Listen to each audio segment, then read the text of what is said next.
His Pants bonus episode on Thursday, September 21st. I am Matt Moscardi. I am about to be joined by Damian Rollis and one Mr. Daniel Cash. It's a bonus episode because we have a special guest. He is the author of Modern Credit Rating Agency, The Story of Moody's, which you can pre-order or pick up now. We had a long talk yesterday, and we covered the messy history of creating ratings, how credit ratings were formed, how it relates to ESG and ESG ratings, how messy that is, and the real goal of regulators of ESG, because spoiler, it's not getting the right answer. It's not the one ESG to rule them all. It is something else entirely. But Daniel Cash has now written the book on the history of Moody's. It's the one of the only ones you can find. And it's a fantastically interesting conversation we had with him. We actually excerpted some of it yesterday, but here's our conversation in full. Sit with Daniel while he schools us all. Here's the bonus episode.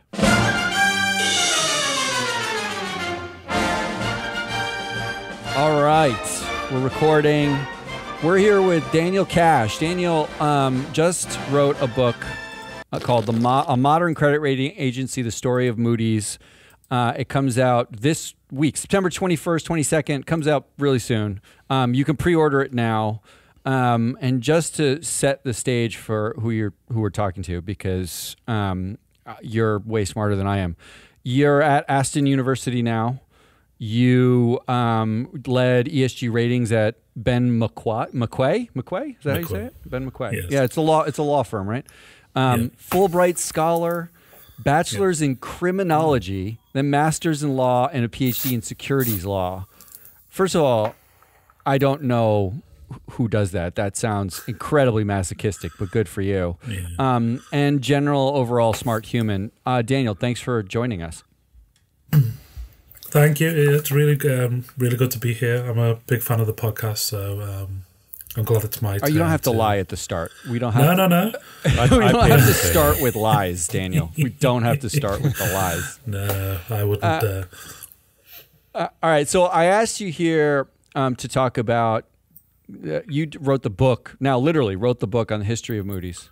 And I wanted to talk about credit rating agencies and some things about them.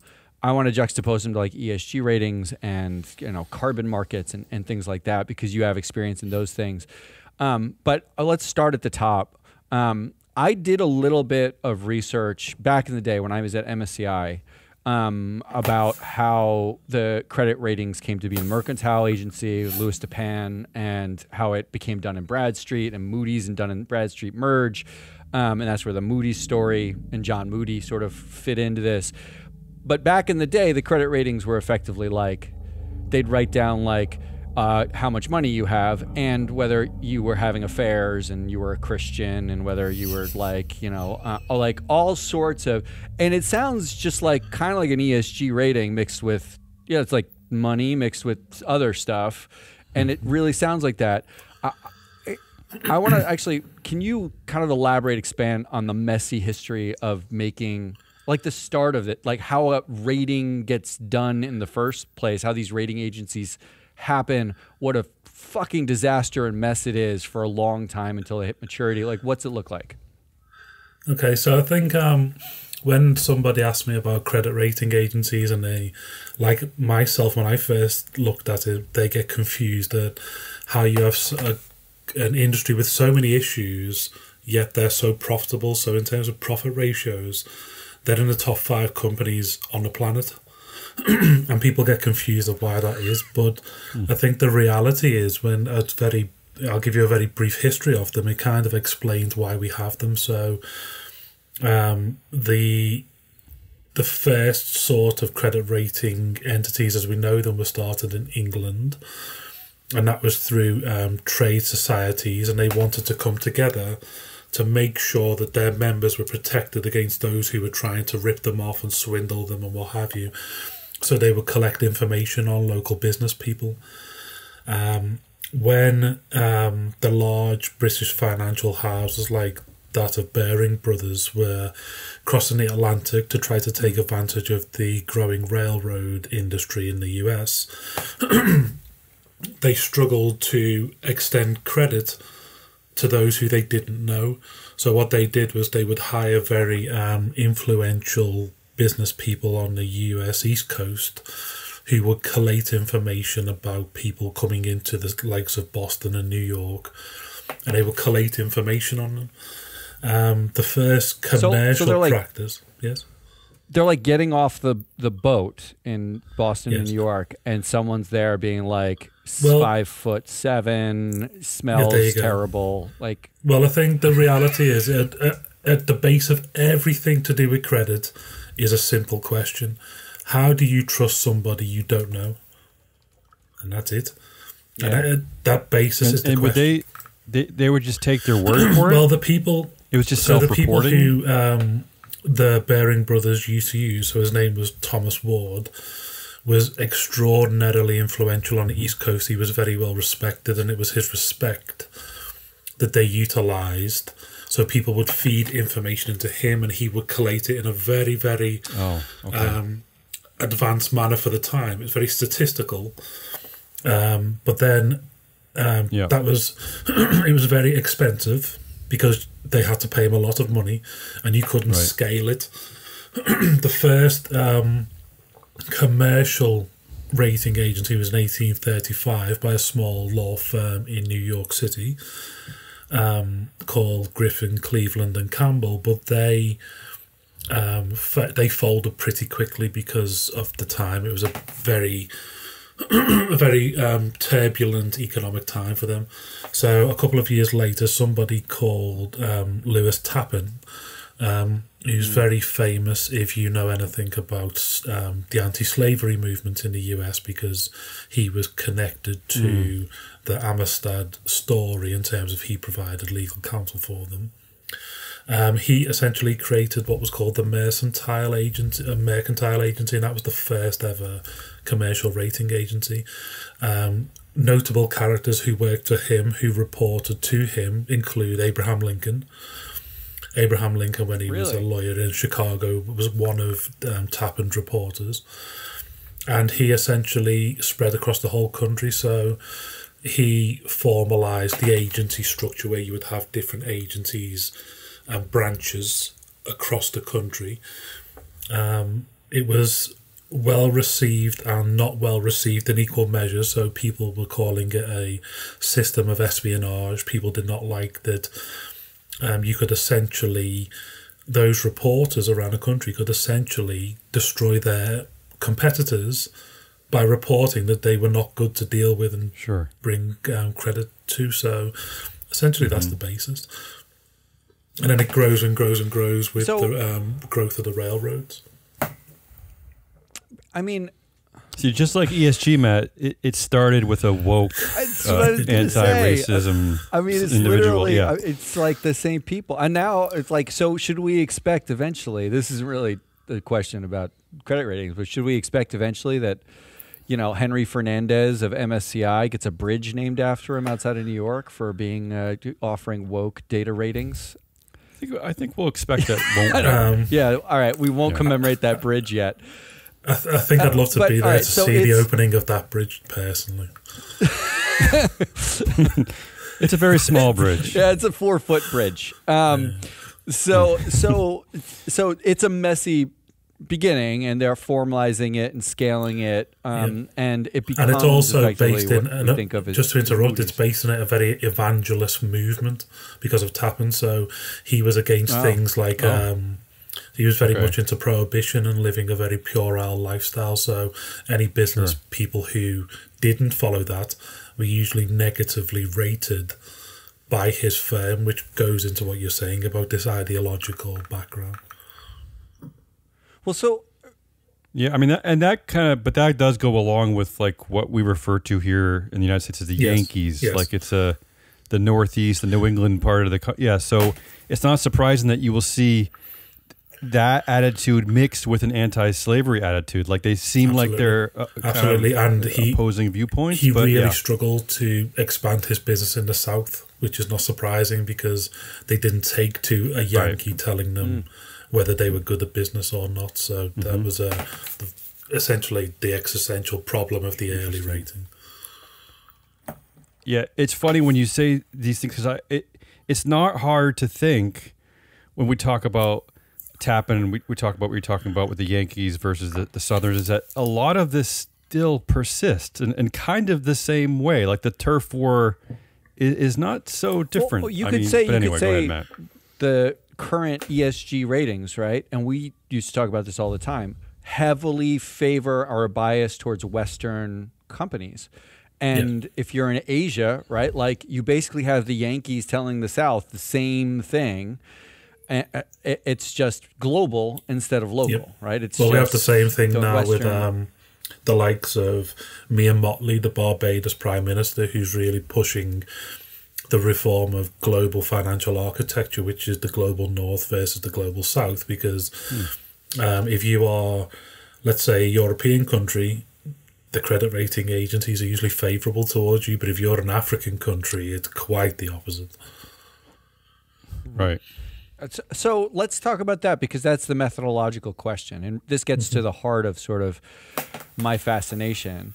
Like the early methodologies are basically a guy in a room being like, this is what I think should be good and should be bad. And I imagine expands into like a committees. But how does that, like, what's the arc of that? Like, what's the maturity arc of starting with Louis Tappan saying, I want a bridge named after me one day. How do I like make a methodology and scale this to what is today considered, and maybe wrongly so, right? Because this is what was our conversation on social. Like it's considered a highly algorithmic outcome, and credit ratings tend to be highly correlated. But actually, it starts with a lot of numbers that are algorithmic, and it ends still in a room in a committee with a bunch of people raising their hands that that's the right rating, and it's still a black box. What's the arc of that? Does it like, when does it start to get algorithmic? When do they start to like collect data points? When do they try to scale those things? What does that look like? Well, it does depend on what you're rating. So, for example, their rating accuracy for corporate bonds is pretty high. Their rating accuracy for structured bonds is extraordinarily low. And their rating accuracy for sovereign bonds is somewhere in the middle. So it depends what you're rating, but the different agencies take different approaches to it. So I think like Moody's is often considered to be slightly more technical and algorithmic in its approach when it's finding out the data points, when it's dealing with the issuers who are requesting for the rating. But it's only since 2010, 2009 that we've even known what the methodologies were. Before that, they were entirely non-public. So it's only after the crisis with the Dodd-Frank Act and the European regulations that we actually get a look at the methodologies. And at the moment in the ESG rating world, because there's no regulations as we speak, that will change soon, but because as we speak there's no regulations, only 50% of the top rating agencies actually publicise their methodologies. The other ones don't even publicise them. So it's because, I mean, in fairness, credit ratings had 150 years before they had to say what their methodologies are. ESG has been around for in modern ratings, has been around for arguably 20. Yeah. But in reality, it's irrelevant. It's really irrelevant, because once a credit analyst and a team of analysts say, deal with the issuer, they get the information they need, they comb the public information, they'll feed it through the methodology, they'll get the weightings that the methodology said they should get for that particular industry, and then it goes into a room and the door gets closed and the rest is, you can't know. The only thing that happens in a rating committee is that the documents get kept for regulatory investigation, but then no regulator actually details the element of those documents that they read, even when they turn up to investigate. So the methodology, to me, in my mind, is just one very small part of a very long story, because once it goes into a rating committee, there's no telling what that rating may end up. It's not based on the methodology anymore, it's based on the findings of the committee. So Has the sorry, Matt, has the disclosure of the methodology, has that changed the industry at all or changed the individual companies? Has it had any effect on anything? The point of a lot of the post-crisis legislation and regulation was focused on increasing competition, and all that's happened since the crisis is the competition's decreased, because very, very quickly the concept of a rating is based upon, and this is what my book talks about, is so if you, in the modern world, it's usually institutional investors who use ratings. Institutional investors have far greater resources than a credit rating agency does, and they deploy those to make sure they're investing properly. They don't rely on credit ratings for their informational content because it's usually very backward looking, it's very out of date. For example, if an institutional investor manager was to rely on a credit rating, they would probably be held liable for doing so because it's so out of date and so useless. The reason why they use them is because it provides a signal, and that signal is very basic to understand, and within that simplicity is its power. You don't need to be a genius to know that AAA is better than C on a sliding scale, and that's all you need to know. Right. And that's where its genius comes in, and that's why it really doesn't matter if the methodology is public or how they come to a rating, because as long as you get the signal you need, you can then go and invest in the product that you need to invest in. Well, I mean, it doesn't matter, except that, like, they are, I mean, there are, in the U.S. anyway, they're nationally recognized agencies, right? Like, and there's only 3 or 4 of them. So they are effectively a regulated monopoly. Well, or there's 10, right? Like, there's 10 NRSROs in total, but 3 of them hold like 85-90% of the marketplace, and 2 of them hold 70%. That's like saying that's like saying there's a bunch of social media, but we all know that Zuckerberg is basically all of it.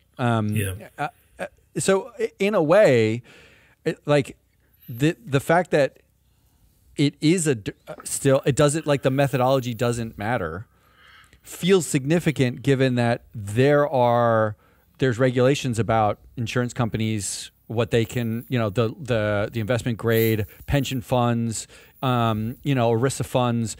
There are limitations to actually what signal level they can actually utilize. Well, interestingly, since the financial crisis, that's been changed. So since the financial crisis, you are not allowed to insist on a rating being used. It's called removal of rating reliance. And the whole point was that the government and the state wanted to say that, well, we're not telling you to use them anymore. So if you use them, buyer beware, that's up to you. That misunderstands that they are the only form of creditworthiness understanding that exists in the marketplace. So whether or not you insist on them being used or not, you're still going to have to use them. This sounds like we have this standardized test in America for students entering university called SATs, and it sounds almost the same, because now most universities are saying, if submit them if you want to, but it's optional. But then the idea, I think, of course, is if you don't submit them, we know you probably didn't get a great score. But the whole thing is, it kind of reminds me of what you're saying, though, right? It's like, because there's also controversy with SATs, because there's this, the question of whether there's implicit bias and what does the score really measure and blah blah blah. But it's weird how it's kind of sort of the same. Why don't you actually see divergence of the scores post financial crisis then? Why are they still highly correlated, given the fact that, like, the methodologies tend to be black box at the end of the methodology, and there is no regulatory need to hit a certain score in order to be investable? Why do we not see divergence? Well, there's probably 2 reasons. The first is that they're measuring observable data. So if you're looking at, for example, the corporate strength of a corporation, you can point to specific figures on the balance sheet and such, and you really should all be looking at the same data. Whereas when you look at ESG rating agencies, it's very subjective. If you're looking at, let's say, how green a supply chain is, you may have one firm may have access to more data than another. That's why you have more divergence in ESG than you do credit. And the other thing is, in the credit rating agent industry, they are a very well-functioned, well-designed, natural oligopoly. They have been for a long time, and they know if we produce a rating that goes too far out of whack with the other two, we're going to be the outlier. So they usually only incrementally change. That's why you see, for example, when S&P downgraded the United States in 2011, the other two didn't, and Fitch has only just recently suggested that they were going to change the outlook of the United States while the other two stayed still. You only have very incremental movements, but whereas in ESG, with the likes of MSCI and Sustainalytics and what have you, they are not a natural oligopoly yet. And that's why everybody is complaining about ESG rating agencies, saying there's too much noise. So they but it's want because an oligopoly. they want everybody wants a natural oligopoly because it's natural, but you can't say that. No regulator on the planet would ever call for less competition. They can only call for more. Why? It makes me sad. Why, in this regard, are we so afraid of outliers? Well, because you want they don't help. Why do we assume they don't help if you want a signal? If you want a signal and you have three entities all saying the same thing, that gives your signal strength. That's what happens in the credit rating world. But in the ESG rating world, the same signal gets 10 different versions. And then when you go to use it, you can't rely on it. And this all stems to the modern world is separated by one simple relationship, which is principal and agent. So, for example, let's say all three of us have a pension. We are not interested in monitoring how our pensions are governed on a daily basis. We just want our pension at the end of it, and we want it nice and safe. The best way to do that is you say to your pension manager, you can only invest in AAA, keep it nice and safe, rather than any risky behaviour. That governs what we call an asymmetric relationship, where you don't have the information that you should have, so you use ways and means to jump over the asymmetric gap. Could you argue though that it's not principal and agent? It is really like the creative thinking versus process thinking in a way, because having an outlier actually, like when I see the credit rating agencies and or the ESG ratings and they diverge, right? When I see in carbon markets you have multiple models and they diverge, right?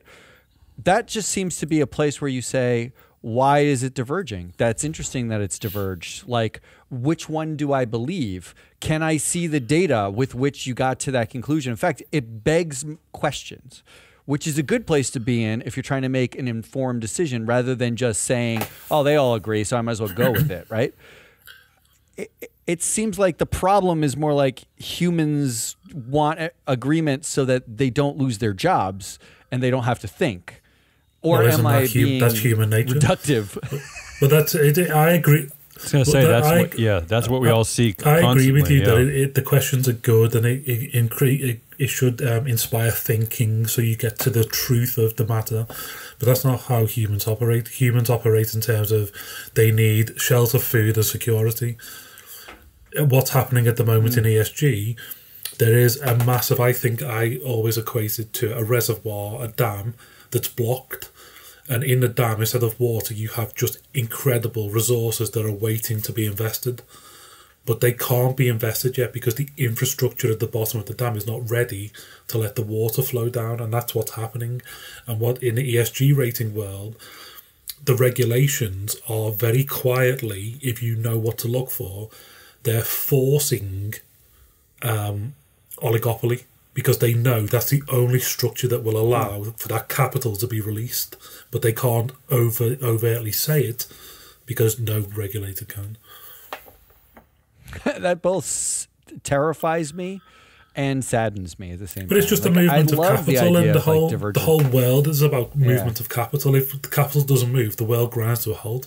And it doesn't matter whether it's a good example of looking at the likes of China, whether you're socialist, autocratic, or democratic, it's irrelevant. As long as capital moves, your system moves. If your capital doesn't move, your system doesn't move. And you need, for capital to move as a concept, you need an infrastructure to allow it to move. And that's what credit ratings, good, bad, or indifferent, they're exceptionally good at allowing capital to move. Whereas ESG rating agencies, at the moment, are not good at allowing capital to move because they're not built for that yet. So instead of forcing this like strange idea of having like a unified thought process, which we know is bad for analytical and critical thinking anyway, when you kind of force people into a corner, why don't we just like take the Olympic scoring method with figure skating, where I'm serious. They throw out the high and low score, they average the other scores. Like, why do we concerning ourselves with forcing all these disparate agencies to think alike and have a unified thought? Why not just kind of amalgamate them and kind of respect the different thought processes going on? Because a lot of these different thought processes from these ratings this goes back to our original thought about East versus West, is that sometimes they come from different regions. Sometimes they come from different types of people who have a different, attitude of what these scores mean and should mean. And so I feel like, doesn't that respect that process even more, as opposed to trying to find this one? I agree. Yeah. In an analytical concept, in an analytical conversation, it's absolutely correct that we should do that. But if you think of us three on this podcast, and everybody who's listening to it is likely to have a very base or higher level of financial literacy. They understand simple concepts. I don't think you know our listeners. Well, you said that, not me. But in the general populace, that financial literacy simply doesn't exist. And when it comes to the law that protects those consumers, they don't expect that financial literacy. And that's why you can't have the system that you propose, where you have a variety of thought, right, and you maybe amalgamate it and maybe get an average score, because that normal, quote, normal person doesn't know that, doesn't understand it. It's too complex. What they want is a very simple sliding scale. Who are the scores for? My mom. It's funny you say that, Daniel, because yeah, but can I just say though, it's funny you're saying this because I'm sure you have the same in the UK with football, but Americans are obsessed with fantasy sports. And they do this very process daily. They look at rankings from all these divergent news sources. They decide which ones they think are important. They average them together. They can do this. They are capable of this. Well, but it's funny that and I appreciate what you're saying. I agree with you, by the way, but the financial literacy of the average person is weak, but it's the same principle. Well, how conspiratorial shall we go? Because this is just boring. This is just more boring. I agree. But I know people who will. I mean, a good example was cryptocurrency. I knew people who would never ever have dealt with financial literacy at all. It comes to cryptocurrency, and they're all of a sudden they're invested in this, they're invested in that. But then when it comes to... And they have like 17 spreadsheets open. But when it comes to the normal, understanding a mortgage, understanding a basic investment, a saving rate, they turn off because I don't know why. So one reason is in my schooling history, what we call business studies in the UK was optional 16 plus. It was never forced at like 7, 8, 9, 10. Whereas if it was... people would be much more comfortable with understanding what's seen to be complex financial data. And in reality, it's not that complex, but the perceived complexity. It's a sad but simple point there. It's more complex to go to Rotten Tomatoes, which aggregates every movie review, and you're going to read all of them and based on natural language understanding, because a lot of those reviews, Matt, don't even have a score on them. And yet. Oh, well, I want to before we end here, because we could talk about this probably for days, which means we're probably going to have you back. There was something you said earlier about how the analysts, you were talking about the team of analysts, the methodology, like in the end can be largely irrelevant. The team of analysts get in a room. You said, quote, they deal with the issuer, right? And I want to ask about that process because there is a conversation happening now about carbon target setting and science-based targets. And they talk about it in ESG ratings, and they talk about conflicts of interests, the issuer pays model effectively, where when you're dealing with the issuer has paid you as a credit rating to give the rating. And it's not different from a company comes to you and pays you to create a target and then validate that target, which is effectively getting a rating. And in ESG ratings, there are companies that will give a rating and then charge to consult to improve your rating, right? It's all issuer pays. That seems to be at the heart of the business model of credit ratings and the heart of the problem when it comes to like incentive streams. How bad is it in a credit rating, or how natural is it? Like like there's not another better model. And I'm curious, when you think of it that way, is the ESG, the carbon target setting, all of that, is it really that different from the way the credit ratings do it? A very quick history lesson. Issuer pay started in 1969. There's two reasons why it started. The first is that the Xerox machine was launched in late 60s publicly, and that allowed subscribers to potentially photocopy and release their subscriptions for free, which is called free riding. So essentially, they were going to be taken out of business if they didn't change. The second reason is that a company,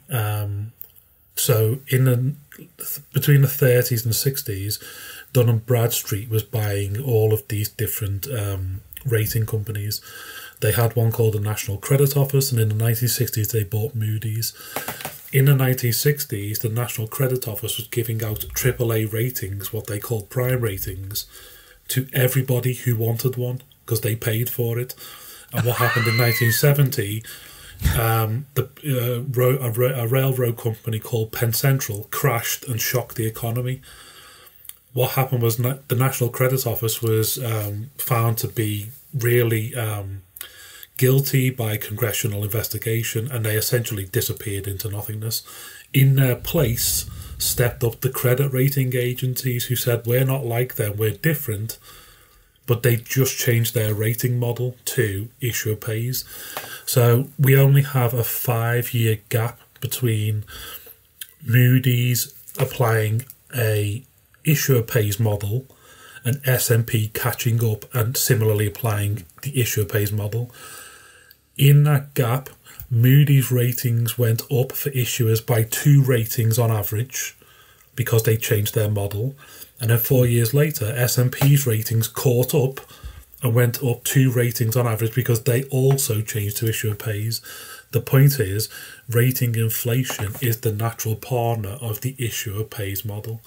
The theory of issuer pays is that you get access to information that you wouldn't normally get. But it's impossible to stop that conflict of interest. It's quite literally impossible to do it. And even if you separate the analysts from the commercial people, they then go into the rating committee where the commercial person and the executives of the rating agency sit in the very same room as what are analysts and sometimes junior analysts. So it's impossible to change. And in the ESG space, it's mostly subscriber pays, or what we call investor pays, but that's slowly changing. And once you get issuer pays in the ESG world, that will be the end of what we call the oligopolization, and you'll have the natural oligopoly that all the investors want. So, yeah. God, that's terrifying. So just to summarize that, ratings inflation is the natural outcome of issuer pays, and firewalls don't work, meaning like any of the ESG ratings, any carbon validation, any of that kind of stuff that are currently issuer pays are exactly the same without the oligopoly. Does that make them, would you say that makes them better or worse? I mean, in a way, it sounds like that might actually be worse. They're just at an earlier stage of their development, that's all. Because the ultimate goal of a rating industry is to be an oligopoly. Because once you're in it, you can't leave it. It's essentially a job for life. So, a very quick story. When I was starting my PhD, my supervisor warned me not to do it because he said, you're being very specialist and you might not have a job. I said, don't worry, the credit rating agencies will keep me in business for life. I wouldn't worry about that. And believe me, every single day there's a new news story with what they get up to. So, because it's essentially economic rent taking. They've got a place in the economic system and they withdraw rent from it because they can't be punished. So I got it in my whole PhD thesis was based on this simple understanding. They bought the consultancy services from the audit companies after Enron, when Enron was forced to divest their consultancy. They built up this massive consultancy business, and my whole thesis was about you can't have somebody so central also selling consultancy services to issuers when you have issuer pays. It's a massive conflict of interest and they're generating too much money for you to punish them effectively. The record punishment was, so there was a settlement in 2013 for 1.3 billion. There was a settlement in 2015 for 800 million. They earned 5 times that from just ancillary services alone. So there's literally no deterrent. So the difference with ESG is at the moment you can deter, and that's the difference. But even when the oligopoly is formed, your ability to deter evaporates. So that's what we saw with the financial crisis. So I'll end with this question. This has been awesome, and so I'm going to end with this question.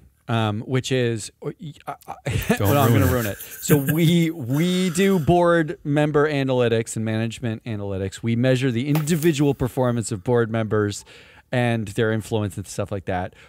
What you're saying, based on your incredibly deep knowledge of this, is that A, we need to make a rating and rate individuals, and B, we need to establish ourselves as an oligopoly. So we need to reach out to our only other competitor and say, let's put press releases out against each other. So just that make it sure looks there's like not a paper trail of that conversation, and you'll be fine. and then I need to start accepting money from the directors and executives themselves to rate them. I like this. I just want to. That's a yes/no question. That's what we should do, Daniel Cash. Yes, no. That's what Daniel's saying. Well, my fee for that advice is exorbitant, but you will be earning twice as that. So yes, the answer is yes. That's it. That was Daniel Cash, author of Modern Credit Rating Agency: The Story of Moody's, which you can pre-order or pick up in stores now. I am going to do that immediately. It was a fantastic conversation. A big thanks to him for joining us. That was Damian Rawlis, and I am Matt Moscardi. We are Business Pants and Free Float. If you like what you heard on this show, come back tomorrow. We'll have our Friday wrap of the week. And you can also go to freefloatanalytics.com. This show is sponsored by freefloatanalytics.com. It's where you can get all your director data, individual performance attribution, all the things. Go there, get that. Until tomorrow, goodbye.